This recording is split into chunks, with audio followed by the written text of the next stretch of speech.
السلام علیکم لسنرز، آج میں ریڈ کرنے جا رہی ہوں ناول خواب شیشے کا کی قسط نمبر 16 جو کہ تحریر ہے فتح طاہر کی۔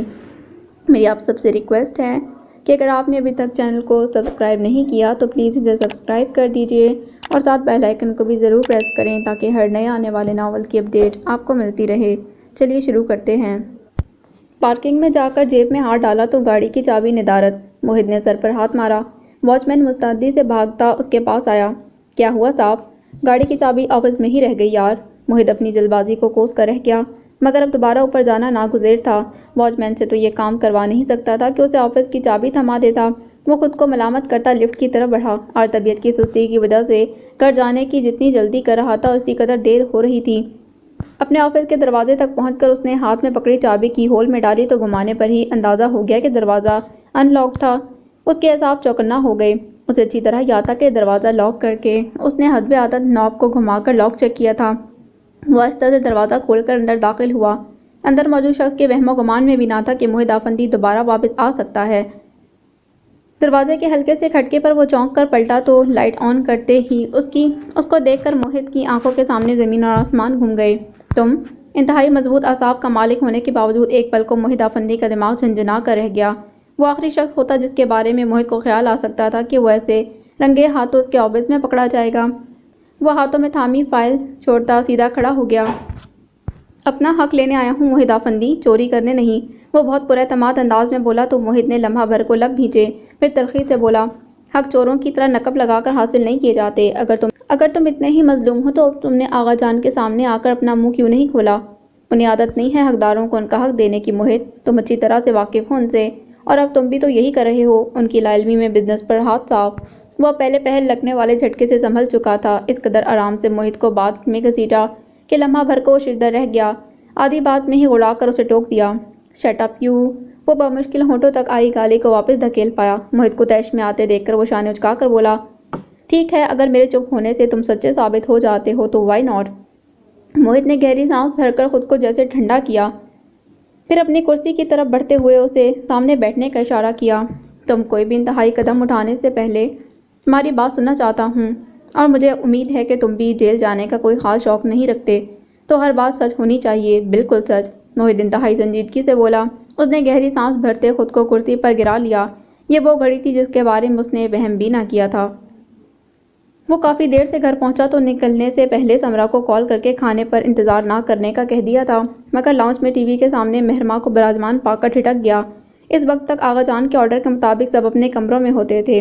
جس نے رات گئے ٹی وی دیکھنا ہوتا وہ اپنے کمروں میں ہی دیکھ لیتے، مگر مہرماں کا یہاں پایا جانا کسی خاص مقصد کی نشاندہی کر رہا تھا۔ اوپر سے موہد کو دیکھتے ہی ٹی وی آف کر دینا۔ موہد کے خیال کی تصدیق کرنے لگا۔ وہ سلام کرتا سیدھا نکلنے لگا تھا جب وہ باعزت ٹی وی بند کر کے اٹھ گئی۔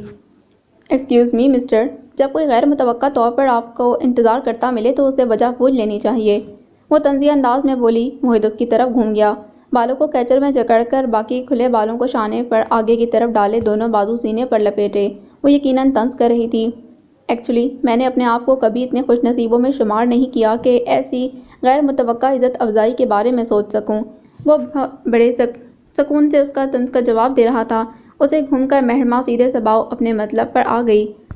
تمہیں کل رات شرم نہیں آئی آغا جان کے سامنے میرا نام لیتے کہ نمیر کے پاس جو سم ہے وہ میرے نام کی ہے؟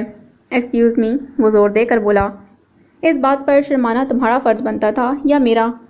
وہ تیوری پر بل ڈال کر پوچھنے لگا تو مہرماں کا دل چاہا نمیر جیسا ایک تھپڑ اسے بھی جڑ دے، مگر کچھ باتیں صرف آپ فرض ہی کر کے خوش ہو سکتے ہیں۔ مہرماں تلملا کر رہ گئی۔ تمہیں اس بات کی اگر بھنک پڑ ہی گئی تھی تو بھی ڈائننگ کے راز فاش کرنے کی کیا ضرورت تھی؟ تمہارے کہنے پر ہی میں نے گھر والوں سے موبائل چھین جانے والی واردات چھپائی تھی۔ اب اگر آغا جان کو پتہ چلتا تو اف! مہرماں نے جھرجھری لی، پھر وہ بہت یاسیس بھرے لہجے میں بولی، بہت بڑی غلطی کی میں نے وہ واقعہ گھر والوں سے چھپا کر موہد، وہ نمیر تھا جو سارے معاملے کے پیچھے تھا اور نہ جانے کب سے میری حرکات و سکنات پر نظر رکھے ہوئے تھا۔ اس نے پھر سے کال کی تھی مجھے، وہ آغا جان سے بدلہ لینے کے لیے کسی بھی حد تک جا سکتا ہے، مگر اب لکیر پیٹنے سے کیا حاصل؟ وہ وقت تو گزر چکا۔ موہد نے شانے اچکائے، اور اب وہ کال کرے تو اٹینڈ مت کرنا۔ وہ وقت تو گزر چکا، مگر تم اب مزید اس قصے کو کھول کر آغا جان تک مت پہنچانا۔ اب میں کہہ چکی ہوں ان سے کہ میری وہ سم کھو گئی تھی۔ اس خبیث کا کیا ہے وہ تو پتہ نہیں کس کس نمبر سے کال کر لیتا ہے۔ وہ گویا اسے یہ بات سمجھانے کے لیے یہاں بیٹھی تھی۔ موہد نے سر ہلایا۔ بہت شکریہ مہرما افندی، اگر آپ اتنی عقل میرے دماغ میں نہ ڈالتی تو میں اس وقت بول دیتا آغا جان کو۔ وہ متشکر ہو کر اس کے انداز پر موجود طنز کو پا کر خفیف سی ہو گئی تھی۔ میں آئندہ کی بات کر رہی ہوں۔ جی بالکل سمجھ گیا ہوں میں، اب اجازت ہو تو میں جا سکتا ہوں؟ وہ تحمل سے پوچھ رہا تھا۔ مہرما نے بدقت اس بات پہ سر ہلایا تو وہ احتراماً سر کو ہلکا سا جھکا کر آگے نکل گیا۔ اوہ بدتمیز انسان، وہ زیر لب بڑبڑا کر رہ گئی۔ جس بات نے کل سے اس کی نیند اڑا رکھی تھی وہ موہت کے لیے مذاق تھی۔ ایسے ہی نیند خراب کی اپنی۔ وہ لائٹ آف کرتی اپنے کمرے کی طرف چل دی۔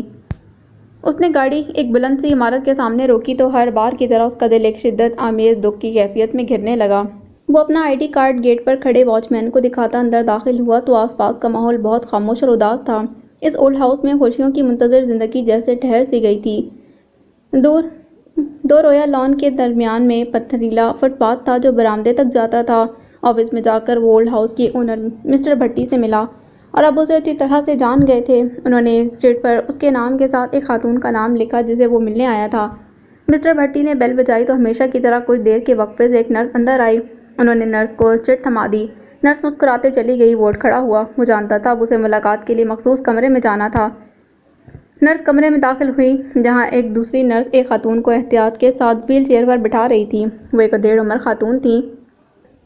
کھنڈر بتاتے تھے کہ عمارت بہت شاندار ہوا کرتی تھی مگر لگتا تھا گردش دورہ نے اس پر بہت ظلم روا رکھے اور اب وہ ایک شکستہ کھنڈر کی صورت نظر آتی تھی۔ وہ نرس جا کر ان کے پاس جھکی اور اپنے مخصوص شگفتہ انداز میں بولی، آنٹی جی آپ کی ملاقات آئی ہے۔ خاتون نے ہمیشہ کی طرح بے تاثر انداز میں نرس کو دیکھا۔ آپ کا بیٹا ہے نمیر افندی۔ وہ مسکرا کر ہاتھ میں پکڑی چٹ پر سے نام پڑھ کر بولی مگر زرنگار کی آنکھوں میں شناسائی کی کوئی رمق نہ جاگی تھی۔ اچھا ہو سکتا ہے، میں تو نہیں جانتی۔ وہ ہر بار کی طرح سادگی سے بولی تو نرس اس کی ویل چیئر پکڑ کر دروازے کی طرف دھکیلنے لگی۔ آپ اسے دیکھ کر تو پہچان ہی لیں گی نا؟ وہ ان سے یوں ہی ہر بار والا مکالمہ دہرا رہی تھی اور باہر ایک مضطرب دل لیے بیٹھا بیٹا اپنی ماں کے انتظار میں تھا۔ نرس ویل چیئر کو آہستہ آہستہ دھکیلتی چلی آ رہی تھی۔ نمیر نے دور سے ان کو لان کی طرف آتے دیکھا تو بے اختیار بینچ سے اٹھ کھڑا ہوا۔ زرنگار اب خوش ہو کر ارد گرد کھلے پھولوں کو دیکھتی اور اشارے کر کر کے ان کے متعلق نرس سے پوچھ رہی تھی۔ نمیر کی آنکھوں میں حسرت سی اترنے لگی۔ کاش اس کی ماں اس کے بارے میں بھی ایسے ہی سوچتی۔ وہ چند قدموں کے فاصلے پر تھیں جب لمبے ڈگ بھر کر نمیر ان کے سامنے جا کھڑا ہوا۔ نرس نے ویل چیئر روک دی تھی اور مسکرا کر نمیر کو دیکھتی چلی گئی۔ وہ جانتی تھی ماں بیٹا کے بیچ اب مکالمہ ہونے والا تھا۔ زرنگار نے چہرہ اٹھا کر قدرے خفگی سے نمیر کو دیکھا۔ تم کون ہو اور یوں میری سیر کا راستہ روکا؟ وہ ان کی چیئر کے دونوں بازوؤں پر ہاتھ جماتا پنجوں کے بل ان کے سامنے بیٹھ گیا۔ آپ پھر مجھے بھول گئیں؟ آپ نے کہا تھا اگلی بار آپ مجھے یاد رکھیں گی۔ تم کیا سبق ہو میرا جسے یاد کرنا بہت ضروری تھا؟ وہ چڑھ کر بولی۔ بالکل صحیح کہا آپ نے، بچے ماؤں کے لیے سبق ہی تو ہوا کرتے ہیں جنہیں وہ سرتاپا حفظ کر لیتی ہیں کبھی نہ بھولنے کے لیے۔ وہ ان کے انداز پر بے اختیار مسکرا دیا مگر وہ ابھی نمیر کی اس بدتمیزی سے ناراض تھیں جس کا ارتکاب اس نے ان کا راستہ روک کر کیا تھا۔ میں نمیر ہوں امی، نمیر وقار افندی، آپ کا بیٹا۔ نمیر نے بڑے تیکن سے اپنا تعارف کروایا تو انہوں نے ہر بار کی طرح خالی نظروں سے اسے دیکھا۔ لیکن میرا تو کوئی بھی بیٹا نہیں۔ ان کی نگاہوں میں بے یقینی اتر آئی اور ہمیشہ ایسے موقع پر نمیر کا دل بجھ جاتا تھا۔ آپ یاد نہیں رکھتی ورنہ اتنے ہینڈسم بیٹے کو بھولتا ہے کوئی؟ وہ خود کو سنبھالتے ذرا سی ناراضی سے بولا تو انہوں نے تنقیدی نظروں سے اسے دیکھا لیکن ان نگاہوں میں فقط تنقید تھی۔ پچھلے 14 سالوں سے وہ ان آنکھوں میں اپنے لیے شناسائی کی ایک جھلک کے لیے ترس گیا تھا مگر ان میں پہچان کی رمق اتری ہی نہ تھی۔ وہ سرتاب بھرتے ان کی ویل چیئر کو تھام کر آہستہ آہستہ دھکیلنے لگا۔ اب اسے ہمیشہ کی طرح انہیں پرانی باتیں یاد دلانے کی کوشش کرنا تھی، وہ باتیں جن میں گرچہ زرنگار کے لیے غم ہی غم تھے لیکن اسے وہ سب یاد کروانا بہت ضروری تھا۔ ہر ملاقات میں زرنگار یہ کہانی سنتی، اس پر جذباتی عورتوں کی طرح رائے دیتی، کبھی آنسو بھی بہا لیتی اور نمیر سے وعدہ کرتی اگلی ملاقات میں وہ اسے نہیں بھولیں گی مگر اگلی ملاقات پھر سے وہیں شروع ہوتی۔ یہ سب جانتے ہوئے نمیر انہیں سب کچھ بتا رہا تھا۔ ان کے ذہن کو جگائے رکھنے کے لیے یہ مینٹل تھراپی بہت ضروری تھی اور وہ روزانہ 1 گھنٹے کے لیے ان کے پاس لازمی آتا تھا۔ 1 گھنٹہ اس کے ساتھ گزار کر اس نے نرس کو بلوا لیا۔ زرنگار اب تالکی سے لان میں چلتے پھرتے لوگوں کو دیکھ رہی تھی جن کی واک یا گھر والوں سے ملاقات کا وقت ہو چکا تھا۔ وہ ان کے سامنے زمین پر پنجوں کے بل بیٹھا تھا تو وہ چونک کر اسے دیکھنے لگی۔ میں جا رہا ہوں، پیار نہیں کریں گی بیٹے کو؟ وہ انگشت شہادت سے اپنی پیشانی کی طرف اشارہ کرتے انہیں کچھ یاد دلا رہا تھا مگر وہ یوں ہی اسے دیکھتی رہیں۔ تب ایک گہرے دکھ میں گھرتے نمیر نے ان کا ہاتھ تھام کر اپنے سر پر رکھا۔ نرس ان کے پاس پہنچ چکی تھی۔ وہ اٹھ کھڑا ہوا۔ نرس ویل چیئر کو دھکیلتی لمحہ بلمحہ اس سے دور ہوتی جا رہی تھی اور نمیر کی آنکھوں کی سرد مہری تیکیں بڑھتی چلی جا رہی تھی۔ مہرو کو بلاؤ ذرا، تائی جان ابھی آغا جان کی بات سن کر آئی تھی۔ ملاحہ کو کہا تو وہ ان کا چہرہ دیکھ کر گویا اندازہ لگانے لگی کہ کیا بات ہوئی ہوگی۔ آپ ہی تو شاید کچن میں ہیں، خیریت تو ہے نا؟ اس نے تشویش سے پوچھا تو وہ جھلا گئیں۔ کبھی تم بھی غلطی سے کچن میں جھانک لیا کرو۔ جھانکا تھا تبھی تو پتہ چلا کہ آپ ہی کچن میں ہیں۔ وہ بڑبڑاتے ہوئے اٹھ کر جوتوں میں پاؤں پھنسانے لگی۔ تائی جان اسی بیزار حالت میں اس کے بستر پر نیند براز ہو گئی۔ خود کچن میں کام سنبھال کر ملاحہ نے مہرو کو ان کی بات سننے کے لیے بھیجا۔ جی امی، وہ ان کے سامنے ٹک گئی۔ انہوں نے تکیہ اونچا کر کے ٹیک لگاتے ہوئے اس کی طرف دیکھا۔ وہ پہلے سے مرجھائی ہوئی نظر آنے لگی تھی۔ آگے کی زندگی کے بارے میں کیا سوچا ہے تم نے؟ انہوں نے پوچھا تو مہرماں کے دل پر بوجھ سا آ گرا۔ پہلے کون سا زندگی میرے بنائے ہوئے منصوبوں کے مطابق گزر رہی ہے؟ وہ سخت بد دلی سے بولی۔ پہلے نہیں مگر اب تو گزار سکتی ہو نا؟ انہوں نے اسے حوصلہ دیا۔ تمہارے آغا جان نے کہا ہے کہ تمہارے لیے رشتہ دیکھ کر ان کو بتاؤں۔ وہ ان کی بات سن کر مہرو کو کرنٹ سا لگا۔ اس نے بے یقینی سے ان کی طرف دیکھا۔ سارا معاملہ جانتے ہوئے بھی نکاح پر نکاح کروائیں گی میرا؟ کون سا نکاح؟ کہاں ہے نکاح نامہ؟ بس کر دو اب یہ سب مہر۔ وہ خبیث انسان تمہیں ایسے ہی لٹکائے رکھے گا ساری عمر، نہ ادھر کی رہو گی نہ ادھر کی۔ انہوں نے غصے سے کہا۔ میرے پاس نکاح نامہ نہ صحیح اس کے پاس تو ہے نا، اور میں جانتی ہوں کہ یہ نکاح ہوا تھا۔ وہ جذباتی ہوئی تو آنکھیں بھر آئیں۔ تم فکر مت کرو، تنسیخ نکاح کا کیس کرتے ہیں ہم، پھر تم آزاد ہوگی۔ انہوں نے جانے اسے تسلی دی یا خود کو۔ میرے پاس اس نکاح کا کوئی ثبوت نہیں ہے، نہ گواہ۔ بنا ثبوت محض کسی شخص کا نام بتا کر کیا ہم تنسیخ نکاح کا کیس فائل کر سکتے ہیں؟ وہ ناراضی سے بولی۔ تائی جان کنفیوز ہونے لگی۔ نام کا تو پتہ ہے نا اس کے؟ امی خدا کے لیے تنسیخ نکاح ہو بھی جائے، اب جہاں میرا رشتہ کریں گی وہاں اس نکاح اور طلاق کی کہانی سنائیں گی کیا؟ وہ زچا کر بولی تو انہوں نے تادیبی انداز میں کہا، دماغ تو خراب نہیں ہے ہمارا، کون اس بے سروپا کہانی پر یقین کرے گا؟ بس چپ کر کے عزت کے ساتھ تمہیں رخصت کر دیں گے۔ وہ جیسے ہاتھ جھاڑ کر بولی تو وہ پھٹ پڑی۔ اور وہ نمیر افندی جو بدلہ لینے کی خاطر اتنا بڑا قدم اٹھا چکا ہے، وہ نکاح نامہ لے کر وہاں آ جائے گا تو کیا ہوگا یہ سوچا ہے آپ لوگوں نے؟ اسے کون سا پتہ چلے؟ انہوں نے اس سے زیادہ خود کو بہلایا۔ خدا کے لیے امی خوش فہمیوں کے پہاڑ مت کھڑے کریں، ان پر سے پھسل کر گرے تو بندہ دوبارہ اٹھ نہیں پاتا۔ مہرماں بیزار تھی۔ یہ قول ذریعہ اپنے باپ دادا کو جا کر سناؤ۔ وہ ضبط کھو کر غصے سے بولی، ان سے کہو تو وہ مجھے سناتے ہیں، تم ہو تو تم خود وکالت پڑی ہوئی ہے جیسے۔ ارے کسی کے پاس کوئی تو حل ہوگا نا اس مسئلے کا۔ ابھی آپ لوگ صبر کر لیں پلیز امی، تھوڑا ویٹ کریں، اس خبیث شخص کو سامنے آ لینے دیں۔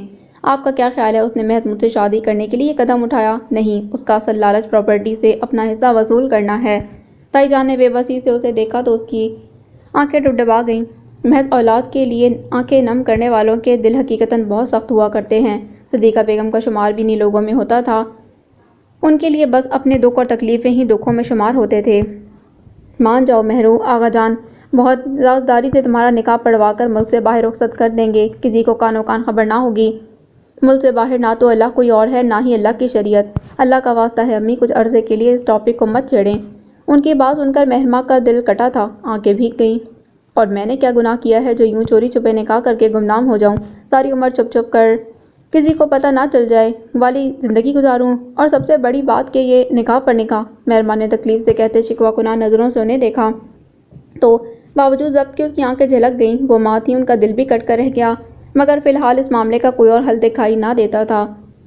وہ مزید کوئی بات کیے بنا اٹھ کر چلی گئیں۔ تائی جان دوپٹہ پھیلا کر اوپر دیکھتے ہوئے نئے سرے سے زرنگار اور نمیر کو بددعائیں دینے لگی تھیں، جن کی بدولت ان کے نیک نام خاندان کو بٹا لگ گیا تھا اور اب ان کی عزت کو بھی۔ بے وقوف ہو تم، جو کبیر خان کی نرمی دیکھ کر اس قدر استحقاق سے اس کے خواب دیکھنے لگی ہو ملاحہ۔ پہلے آغا جان کے ری ایکشن کے بارے میں سوچو۔ فرزین نے اس کی ساری بات سن کر تعصب سے اس کے چہرے کو دیکھا، جس پر خوشی جگمگا رہی تھی، پھر اسے گھسیٹ کر حقیقت کی دنیا میں لانے کی سعی کی۔ نفع و نقصان محبت میں نہیں کاروبار میں دیکھا جاتا ہے وری، محبت ایک بہت خالص جذبہ ہے۔ وہ بے شک ہمارے ساتھ پلا بڑا ہے ملی، مگر آغا جان کے لیے اس کی حیثیت ایک نوکر کے جیسی ہے۔ تم طوفان کو بلاؤ مت، رحم کرو کبیر خان پر، کیوں اس کا کھانا خراب کروانا ہے؟ فرزین کو بھی ابھی سے آنے والے طوفان کی دھمک سنائی دینے لگی تھی۔ پریشانی سے بولی تو ملاحہ ہنستی چلی گئی۔ محبت اگر خدشات اور ڈراووں کی فکر کیا کرتی تو اب اس دنیا سے اٹھ چکی ہوتی۔ ہر قسم کے طوفان کا مقابلہ کر کے بھی ثابت قدم رہنا ہی تو محبت ہے۔ بس کرو پری، ابھی تو بس اس سرور میں گم رہنے دو کہ کبیر کی بھی میرے لیے وہی فیلنگز ہیں جو میری اس کے لیے۔ وہ آنکھیں بند کیے خوشی سے جھوم رہی تھی۔ نمیر افندی آغا جان کا اپنا خون ہے، وقار چچا کا بیٹا، مگر اس کی حیثیت دیکھ لو تمہاری آغا جان کی نظروں میں کبیر کو وہ کیا سمجھتے ہوں گے بھلا؟ پروین ظالمانہ حد تک حقیقت پسند تھی۔ ملحہ نے اسے گھور کر دیکھا۔ تم میری طرف ہو یا آغا جان کی طرف؟ جب سے یہ خوشخبری تمہیں سنائی ہے کسی منحوس سیاستدان کی طرف پیش گوئیاں کر رہی ہو بس؟ ایک بھی لفظ غلط کہا ہو تو بتاؤ۔ وہ ٹیرس کی دیوار سے ٹیک لگاتے بے نیازی سے اسے چیلنج کر رہی تھی۔ ملحہ کا دل لمحہ بھر کو افسردہ ہوا، پھر اس کی نظر ریلنگ سے گزرتے نیچے پورچ کی طرف اٹھی تو وہ فردین کا بازو گھسیٹ کر اسے ریلنگ کی طرف لائی۔ نیچے کبیر خان کی گاڑی آ کر کھڑی ہوئی تھی۔ وہ گاڑی سے اتر کر اب واچ مین سے کوئی بات کر رہا تھا۔ بلو جینز اور گرے بلیک ٹی شرٹ میں ملبوس سن گلاسز بالوں میں اٹکائے اونچا لمبا خوش شکل خان بلا شبہ خوبصورت مردوں میں شمار ہوتا تھا، اور سب سے بڑھ کر اس کی طبیعت کا دھیما پن۔ دیکھو اسے اور بتاؤ کیا غلط ہے میرا اس کی محبت میں مبتلا ہو جانا؟ وہ پرشوق نظروں سے کبیر خان کو دیکھتے بہت جلد سے پوچھ رہی تھی۔ کبیر خان اب اندر کی طرف آ رہا تھا، سن گلاسز اتارتے ہوئے اس کی طرف سے خود پر جمی دو محبت بھری آنکھوں کی چمک اس نے اچڑتی نظر میں ہی پا لی تھی، مگر اس کی ایک بلا ارادہ اٹھنے والی نظر کے بعد وہ فوراً نظر جھکا کر لمبے ڈگ بھرتا اندر چلا گیا۔ تمتماتے چہرے اور چمکتی آنکھوں کے ساتھ ملحہ نے فردین کی طرف دیکھا، جیسے کہہ رہی ہو اب بتاؤ۔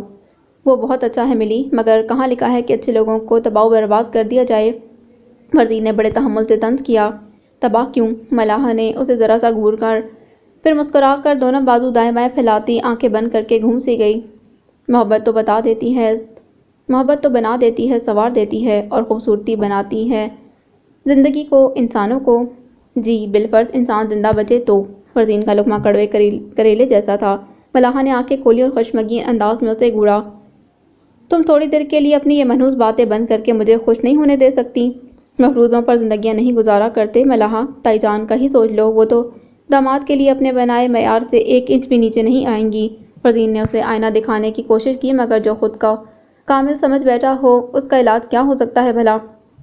اللہ کرنے سے سب ہو جاتا ہے پری، بندوں کے چاہنے سے نہیں۔ میں تو بس اللہ سے مانگ رہی ہوں کبیر کو، وہی دے گا مجھے۔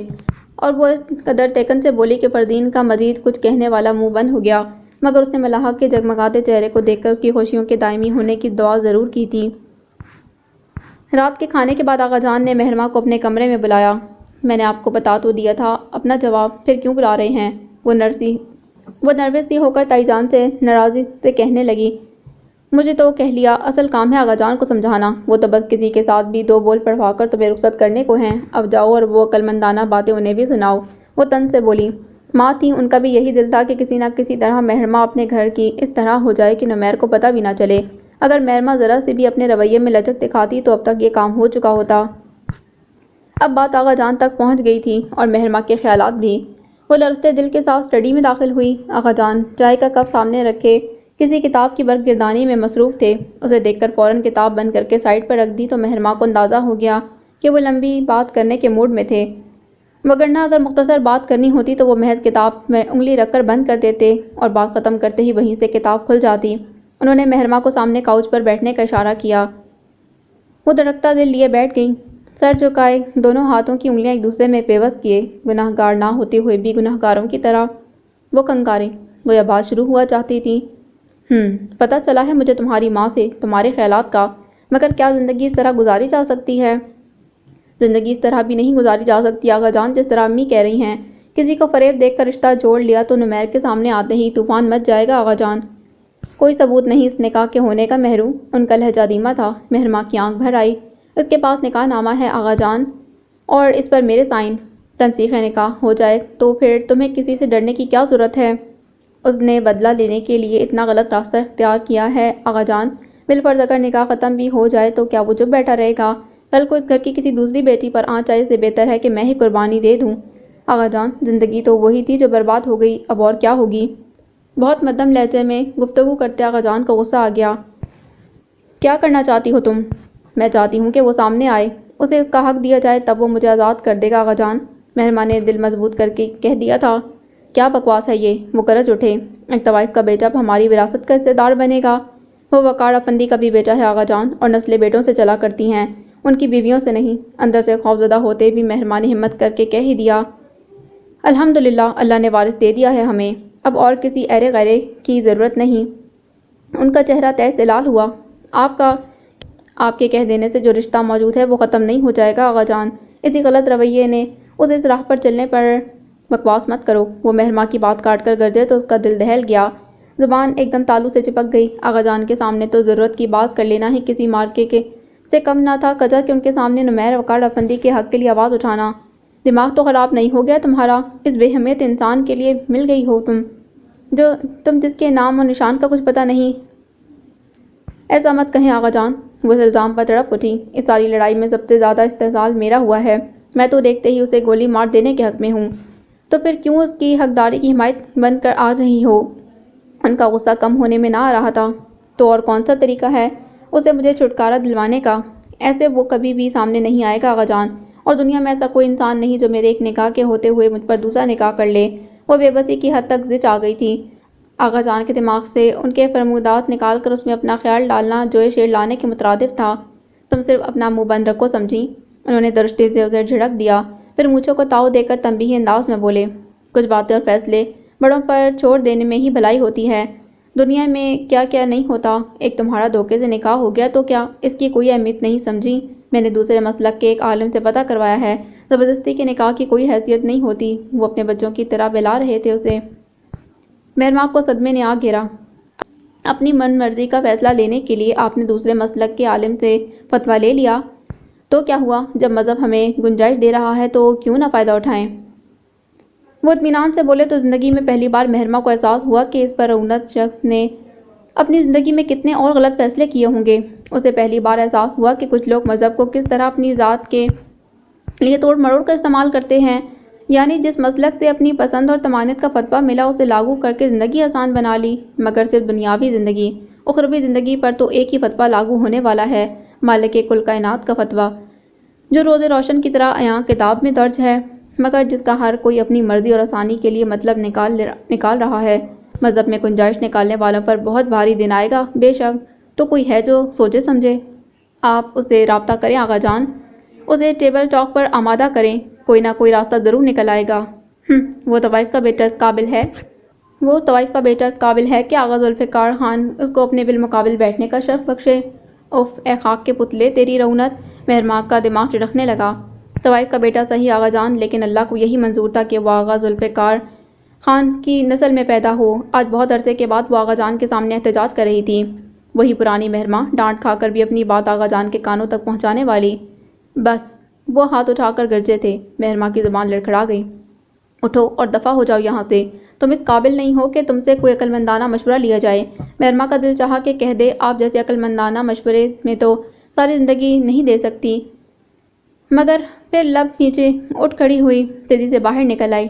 دوپٹے کے پلو سے آنکھیں پوچھتے اسے اپنی بے بس زندگی پر رونا آیا تھا۔ وہ اس قدر ملبل اور افسردہ تھی کہ اپنے کمرے سے نکلتی سمرا نے بے اختیار ہی اسے آواز دے ڈالی، ابھی طبیعت ٹھیک نہیں چچی جان، ٹھہر کر آتی ہوں۔ اس نے نظر چراتے ہوئے بھرائے لہجے میں قابو پا کر بہانہ بنایا، بس 2 منٹ کے لیے آ جاؤ مہر، زیادہ وقت نہیں لوں گی تمہارا۔ انہوں نے نرمی سے اصرار کیا تو مہرما نے مزید کوئی بہانہ نہ بنایا اور وہ ان کے کمرے میں چلی آئی۔ بیٹھو۔ انہوں نے بیڈ کے پاس رکھی کرسی کی طرف اشارہ کیا اور خود اس کے سامنے بیڈ کے کنارے پر ٹک گئیں۔ لمحہ بھر انہوں نے کچھ سوچ کر جیسے الفاظ جمع کیے، پھر گہری سانس بھرتے ہوئے کہا، آگے کی زندگی کے بارے میں کیا سوچا تم نے؟ یہاں پہلے کون سا میری سوچ پر زندگی چل رہی ہے؟ وہ تلخ ہوئی جیسے زمانے بھر سے ناراض ہو، پھر بھی اس مسئلے کا کوئی حل تو نکالنے کی کوشش کی ہوگی۔ وہ اسے بات کرنے پر اکسا رہی تھیں۔ آغا جان ہے نا ہر مسئلے کا حل بتانے والے، اس طرح کے تمام معاملات کے لیے ان کی ذاتی ڈائری ہے فتووں والی۔ وہ تلخی سے گویا ہوئی، پھر نم آنکھوں سے انہیں دیکھ کر بولی، مگر میں نکاح پر نکاح کر کے حرام کی زندگی نہیں گزار سکتی چچی جان، تو تم بھائی اور بھائی صاحب سے بات کرو، نکاح کھیل نہیں ہوتا۔ وہ تعصب سے بولیں تو اس نے انگلی سے پلک کی نوک پر آ جانے والا آنسو جھٹکا اور خود اذیتی سے ہنسی۔ وہ بھی اسی خاندان سے ہیں، جو آغا جان کہہ دیں گے وہ فتویٰ بن کر ہماری قسمت پر لاگو ہو جائے گا۔ امی تو صبح ہونے سے پہلے مجھے کسی کے ساتھ بھی باعزت رخصت کرنے کو تیار ہیں۔ اوہ، وہی پرانے لوگ، وہی ان کی سوچیں، بس کیلنڈر ہی بدل رہے ہیں اس گھر میں، وقت اور سوچ تو جیسے تھم کر رہ گئی ہے یہاں۔ وہ کوف سے بولی، وقار اور زرنگار کے قاتل انہی کو گردانتی ہوں میں، آدھا تو ان کے رویے نے مار ڈالا تھا انہیں۔ وہ بات کرتے ہوئے دکھ کے اسی دور میں چلی گئی تھیں جیسے اتنا پیارے دل والا بندہ تھا وقار۔ کیا تھا جو اس نے ایک عورت کو عزت کی زندگی دینے کا سوچ لیا؟ یہ فیصلہ تو اللہ کی طرف سے ہوا کہ زرنگار کوٹے سے نکل کر اس کوٹھی میں چلی آئی، وقار افندی تو بس وسیلہ بنا۔ یہاں وسیلوں کی حقیقت کو مانتا ہی کون ہے؟ ہر کسی کا اپنا عقیدہ، اپنا فلسفہ۔ پورا افندی ہاؤس دشمن ہو گیا ان کا۔ اللہ معاف کرے جن حالات میں وقار کی موت ہوئی ہوگی۔ اس گھر کے قسمہ پرسی چیخ چیخ کر بتا رہی تھی، اس کے بیٹے کی آنکھوں کی کبھی نہ پوری ہونے والی حسرتیں۔ اتنی بڑی جائیداد کا حصہ دار ایک بار بھی پلٹ کر کوئی مطالبہ کرنے نہیں آیا، اور اب اگر وہ بیوقوفی کر ہی رہا ہے تو آغا جان محبت سے اسے گلے لگا کر سارے گلے شکوے مٹانے کے بجائے اس جنگ کو مزید بڑھاوا دے رہے ہیں۔ میں نے کہا تھا آغا جان کو کہ اب اگر رابطہ ہو تو وہ نمیر کو مذاکرات کی ٹیبل پر بلائیں اور اس کا حق اسے دے کر بات ختم کر دیں، مگر ان کی انا یہ ہار برداشت نہیں کر سکتی چچی جان، چاہے اس میں کسی کی بھی زندگی برباد ہو جائے۔ نمیر کو صرف سمجھانے کی ضرورت ہے مہرماں، اسے یہ احساس دلانے کی کہ وہ ایک عزت دار ماں کا بیٹا ہے۔ اس کی ماں تو وہ ہیرا تھی جس کو وقار افندی نے پورے ادب اور احترام کے ساتھ اپنے خاندان کے سر کے تاج میں سجا دیا۔ مگر بات صرف یہ ہے کہ افندی ہاؤس میں ہر کوئی اتنے بڑے دل والا نہیں۔ میں آپ کی بات سمجھ رہی ہوں، مگر میری زندگی جس شخص نے برباد کر دی، میں اس کے ساتھ ہمدردی کیسے کروں؟ بڑے فیصلے کرنے کے لیے دل بڑا کرنا پڑتا ہے مہر، اور سوچ بھی۔ انہوں نے گہرے لہجے میں کہا تو وہ خاموشی سے آنسو بہانے لگی۔ تم کیا ہر وقت کمرے میں گھسی رہتی ہو؟ اس گھر کے لوگوں کے ساتھ تمہارا کوئی واسطہ نہیں؟ آج طلال آتے ہی بستر پر لیٹی موبائل میں مگن تزین پر برس پڑا۔ وہ اس سے محض ایک سرسری نگاہ اس پر ڈالی اور دوبارہ سے اسی کھیل میں مصروف ہو گئی۔ طلال نے دانتوں پر دانت جما کر اسے گھوڑا۔ میرا جس کے ساتھ نکاح ہوا ہے اسی کو ہمارے رشتے کا احساس نہیں تو باقی گھر والوں سے مجھے کیا لینا دینا؟ وہ تنزیہ کہتی طلال کے غصے کو ہوا دے گئی۔ اس نے آگے بڑھ کر تزین کے ہاتھ سے موبائل جھپٹا اور بیڈ پر پٹک دیا۔ مشینوں سے زیادہ انسانوں کو اہمیت دینا سیکھو تزین، سارا دن ٹی وی اور موبائل بس۔ او ہو، وہ اپنا تیش چھپاتے ہوئے تمسخرانہ ہنسی۔ تو اس پڑھے لکھے گھرانے میں بھی لوور کلاس مینٹیلٹی پائی جاتی ہے؟ آتے ہی بیٹے کے کان بہو کے خلاف کر دیے۔ حد میں رہو تزین، لال ہوتی آنکھیں لیے اس نے انگلی اٹھا کر تزین کو تنبیہی انداز میں کہا۔ میں اندھا نہیں ہوں، مجھے بھی دکھائی دیتا ہے جو رویہ تمہارا گھر والوں کے ساتھ ہے، اور تمہیں اپنا رویہ دکھائی نہیں دیتا؟ مجھے کیا تم نے پتھر کی مورت سمجھ رکھا ہے؟ بے روح بے دل، مجھے کوئی تکلیف نہیں ہوتی تمہارے رویے سے۔ وہ بھی پھٹ پڑی۔ شرم کرو تزین، کیا کمی ہے تمہیں یہاں؟ شادی کی ہے تو نبھا بھی رہا ہوں، اس کے باوجود تمہاری یہ سوچ ہے؟ ہاں، بظاہر ہی شادی کر لی تم نے تو مجھ سے، ورنہ دل اور دماغ پر تو مہرماں کا غلبہ اس قدر شدید ہے کہ مجھ میں اسی کی شبیہ، اسی کا لمس تلاشتے ہو تم۔ وہ اس قدر کڑا اور گھٹیا قسم کا طنز کرے گی یہ طلال کے وہم و گمان میں بھی نہ تھا۔ بے اختیاری اس کا ہاتھ اٹھا اور تزین کے چہرے پر نشان چھوڑ گیا۔ کیا بکواس کر رہی ہو تم؟ اس طرح کا گھٹیا انسان سمجھتی ہو تم مجھے؟ اسے بازو سے پکڑ کر جھنجھوڑتے وہ دانت پیستے کہہ رہا تھا۔ اس کے بھاری ہاتھ کا تھپڑ کھا کر بے یقینی سے پتھر بنی تزین کو جیسے ٹوٹ کر ہوش آیا تو وہ بھی بھوکی شیرنی کی طرح اڑا کر اس پر پل پڑی۔ تھپڑ، مکے، ناخن سب بے دریغ چلا دیے۔ طلال اپنا غصہ بھولے اس کے ہاتھوں کو اپنے ہاتھوں کی گرفت میں جگڑتا بامشکل اپنا بچاؤ کر رہا تھا۔ تمہاری ہمت کیسے ہوئی مجھے تھپڑ مارنے کی؟ Behave your self. طلال نے اس کے دونوں ہاتھوں کو کی کمر پر جگڑ کر دانت کچکچاتے کہا۔ چھوڑ دو مجھے طلال، اگر تمہیں مہرو کی چاہ ہے تو تمہاری قربت میرے لیے بھی ایک آزمائش سے کم نہیں۔ وہ قربت جہاں فزیکلی تمہارے ساتھ میں ہوتی ہوں اور مینٹلی مہرماں، وہ تحقیر بھرے لہجے میں بولتی طلال کو بھنک سے اڑا گئی۔ وہ تزین سے اتنے گھٹیا انداز گفتگو کی توقع نہیں کر رہا تھا۔ زور سے دھکا دے کر اسے بیڈ پر پھینکا اور منہ سے کف اڑاتے بولا، لعنت ہو تم پر اور تمہاری گھٹیا سوچ پر، تم کبھی بھی مجھے حال میں جینے کی کوشش میں کامیاب نہیں ہونے دو گی۔ وہ کچھ نہیں بولی، بیڈ پر اوندھی پڑی سسکتی رہی۔ طلال سے اس قدر سخت رویے کی اسے امید نہیں تھی۔ وہ اسے اس کے حال پر چھوڑ کر فریش ہونے کے لیے واش روم میں گھس گیا۔ منہ پر پانی کا چھینٹا مارتے ہی چہرے پر درد کی شدید لہر اٹھی تو اس نے سسکاری بھر کے بے اختیار ذرا سا چہرہ گھما کر سامنے آئینے میں دیکھا تو منہ سے بے اختیار تزین کے لیے گالی نکل گئی۔ اس کا ناخن طلال کے رخسار کی سائڈ پر لمبی خروٹ ڈال گیا تھا جہاں پر خون کی لال بوندیں امڑ آئی تھیں، اسی وجہ سے پانی وہاں کرنٹ کی طرح لگا تھا۔ اس نے شیونگ کٹ کھول کر اس میں سے آفٹر شیو لوشن نکال کر زخم پر لگایا تو شدید تکلیف ہوئی۔ الوکی، وہ دانتوں پر دانت جما کر درد ضبط کرنے کی کوشش کرنے لگا۔ آغا جان نے مبین آفندی کو مہرماں کا رشتہ ڈھونڈنے اور اسے انتہائی رازداری کے ساتھ رخصت کرنے کا آرڈر دے دیا تھا۔ اب شریعت جو بھی کہے اور مسلک کوئی بھی فتویٰ دے، آغا جان کی بلا سے مبین صاحب سر تھام کر بیٹھ گئے، مگر صدیقہ بیگم کے دل میں ٹھنڈ پڑ گئی۔ اچھا ہے نا اس بغیرت انسان کو بھی پتہ چلے جو عزت دار گھرانے میں زبردستی گھسنے کی کوشش کر رہا ہے۔ وہ نمیر کو شکست دیکھ کر خوش تھی۔ عزت ایسے نہیں ملا کرتی چین چپٹ کر۔ مہرماں کو پتہ چلا تو وہ ساکت رہ گئی، پھر پٹ پڑی۔ دماغ خراب ہو گیا ہے سب کا۔ میں نے بتا دیا ہے آغا جان کو کہ میں کسی طور بھی شادی نہیں کروں گی، تو بلا لو اسی بے نام نشان کو، اسی کے ساتھ رخصت کر دوں گی تمہیں۔ صدیقہ بیگم بس زبان تو اول درجے کی تھیں، ابھی بیٹی کے جذبات اور احساسات کا خیال کیے بنا بولی تو وہ جیسے حواس کھو کر چلائی، ہاں صحیح کہہ رہی ہیں آپ، ذلت کے گڑھے میں گرنے سے بہتر ہے میں اسی کے ساتھ رخصت ہو جاؤں، حلال کا رشتہ تو ہوگا نا۔ ضبط کرتے ہوئے بھی اس کی آواز بھرا گئی۔ تب تائی جان کو اپنی غلط گوئی کا احساس ہوا، وہ کون سا مرضی سے اپنا نصیب لکھوا کر آئی تھی جو اسے طنز کا نشانہ بنایا جاتا۔ محروم میری بچی، بات کو سمجھنے کی کوشش کرو، کس کس کو زبردستی کے اس نکاح کی کہانی سناؤ گی؟ اگر وہ کمینہ ساری عمر کے لیے روپوش رہا تو کیا اسی کے نام پر زندگی گزار دو گی؟ وہ بے بسی سے بولی۔ چند دن، صرف چند دن صبر کر لیں آپ لوگ، کوئی نہ کوئی راستہ ضرور نکل آئے گا، میں خود اس سے بات کروں گی، ڈائیورس مانگوں گی۔ اس نے ظلم سہا ہوا ہے امی، وہ رحم کی اہمیت سے لازمی واقف ہوگا۔ مہرماں نے منت کرتے تیکن سے کہا، اتنا ہی رحم کرنے والا ہوتا تو زبردستی کے نکاح کے وقت تمہاری التجائیں سن لیتا۔ وہ بدمزہ سی ہو کر بولی۔ اس نے آپ لوگوں سے انتقام لینا تھا، وہ لے چکا، اگر واقعی گندا خون ہوتا اس کی رگوں میں تو وہ مجھے صحیح سلامت واپس نہ چھوڑتا امی، وہ اس رشتے کا فائدہ اٹھانے کی کوشش کرتا۔ ان سے نظر ملائے بغیر بولی، تو اب بھی کون سا اچھا کیا ہے اس نے ہمارے ساتھ؟ ابھی تک رشتے دار ہزار سوال کرتے ہیں تمہارا رشتہ کیوں نہ ہوا اور اسی لڑکے کو تزین کا رشتہ کیوں دے دیا؟ لوگوں کا تو کام ہی دوسروں پر باتیں بنانا ہے امی، آپ مہربانی کریں آقا جان کو منائیں، میں کسی طور کی شادی نہیں کروں گی۔ مہربان نے بات ختم کر دی، مگر یہ بات ختم ہونے کے بجائے صحیح معنوں میں اب شروع ہوئی تھی۔ آقا جان کے ملنے جلنے والوں میں سے 2-3 رشتے نکل ہی آئے مہرماں کے لیے۔ اس رات مہرماں نے شکر ادا کیا کہ نمیر کی کال آ گئی۔ کہاں تھے تم؟ تمہیں اندازہ ہے کس کی جان سولی پر لٹکا رکھی ہے تم نے؟ وہ کال اٹینڈ کرتے ہی اس پر الٹ پڑی۔ ارے، وہ جیسے خوشگوار حیرت میں گرا۔ مجھے پتا ہوتا کہ مسز نمیر افندی کو یہ جدائی سولی پر چڑھنے کی مترادف لگ رہی ہے تو روزانہ نائٹ پیکج پر ساری رات باتیں کرتا۔ وہ ہلکا سا ہنسا۔ نمیر، پلیز فار گاڈ سیک، میری زندگی تباہ کر رہے ہو تم۔ آقا جان کو تمہارے اس اقدام سے کیا نقصان ہوا بھلا؟ تباہی کے دہانے پر تو میں آن کھڑی ہوں۔ اب پتہ چلا کہ کس قدر بے حس انسان بستے ہیں تمہارے افندی ہاؤس میں۔ وہ تل ہوا۔